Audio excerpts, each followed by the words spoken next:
Hello বন্ধুরা, আজকের ভিডিওতে সবাইকে স্বাগতম। দেখুন, ফেসবুক নেভিগেশন বার নিচে শো করতেছে।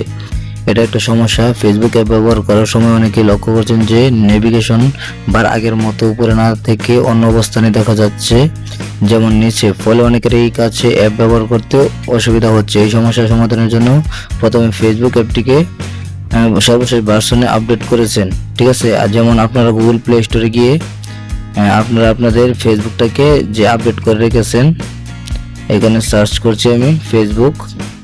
এই যে দেখুন ফেসবুক, এই যে দেখুন, এটাতে আপডেট করার ফলে কিন্তু আপনাদের যে ফেসবুক নেভিগেশন বারটা আছে সেটা কিন্তু নিচে চলে গেছে। সেটা কিন্তু আগের উপরে ছিল, এখন কিন্তু সেটা নিচে চলে গেছে।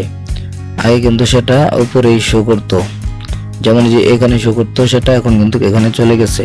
তো এটা যদি আপনারা আগের অবস্থায় ফিরিয়ে আনতে চান তাহলে আপনাকে কিছু কাজ করতে হবে। যেমন আপনারা আপনাদের ফেসবুক নেভিগেশন বার উপরে আনার জন্য আপনারা আপনাদের ফেসবুকটাকে আনইনস্টল করে পুনরায় গুগল প্লে স্টোর থেকে ইনস্টল করে দেখতে পারেন। তারপরে যদি না হয় তাহলে আপনারা আবার আনইনস্টল করে আপনারা কি করবেন, আপনারা যেই আগের পুরনো ভার্সনটা আছে, মানে আগে যেটা ব্যবহার করতেন আপডেট করার আগে, গুগল প্লে স্টোর থেকে আপডেট করার আগে যেই ফেসবুকটা ব্যবহার করতেন, সেটা আপনারা গুগল ক্রোম ব্রাউজার থেকে ডাউনলোড করে নিতে হবে পুরোনো ভার্সনটাকে।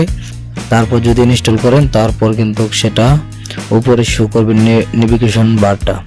যদি তাও না হয় তাহলে আপনারা ফেসবুকে যে এখানে সেটিং আছে, আপনারা এখানে গিয়ে আপনারা সেটিংয়ে গিয়ে হেল্প অ্যান্ড সেফটিতে গিয়ে রিপোর্ট করতে পারেন ফেসবুক টিমের কাছে। রিপোর্ট করা হয়ে গেলে আপনারা হয়তোবা দেখতে পারেন যে আপনাদের সামনে সেই অপশনটা, আগের অপশনটা চলে আসছে, ঠিক আছে। এই যে এখানে আপনারা এখানে গিয়ে একটা রিপোর্ট করে নেবেন, ঠিক আছে। রিপোর্ট করলে ফেসবুক টিম সেটাকে 24 ঘন্টা অথবা 72 ঘন্টা যাচাই করবে। তারপর দেখবে কিন্তু আপনার সমস্যাটা কি বা রিপোর্টটা কি লিখেছেন, তারা সেটা কিন্তু দেখে আপনাদের অপশনটা, আগের অপশনটা চালু করে দেবে।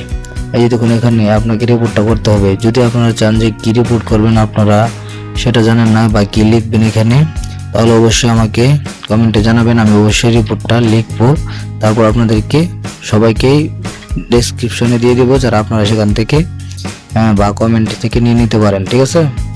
যদি আপনারা ভিডিওটি ভালো লাগলে অবশ্যই চ্যানেলটিকে সাবস্ক্রাইব করবেন।